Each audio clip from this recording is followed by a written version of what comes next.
Mourners gathered at the residence of the late Captain Muhammad Septian Alhadi in Poris Plawad, Cipondoh, Tangerang. Septian was a victim of the Bell 429 PK-WSW helicopter crash in Central Halmahera Forest, North Maluku.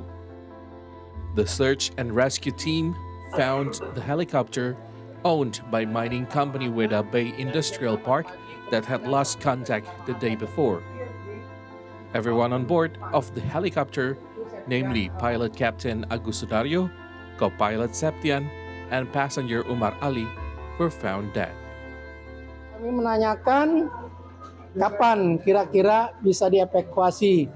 Ternyata informasi tadi sekitar jam 2 almarhum dievakuasi dan menuju ke rumah sakit Weda. Dan alhamdulillah sekarang katanya sudah sampai di rumah sakit Weda. Dan rencananya kalau memang tidak ada halang rintang, nanti dari Ternate akan diterbangkan menggunakan pesawat Garuda jam 8 pagi yang insya Allah sampai ke Bandara Soekarno-Hatta jam 10.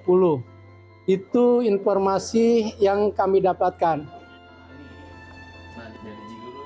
The helicopter lost contact during a flight to Jiguru, North Weda, Central Halmahera on Tuesday afternoon.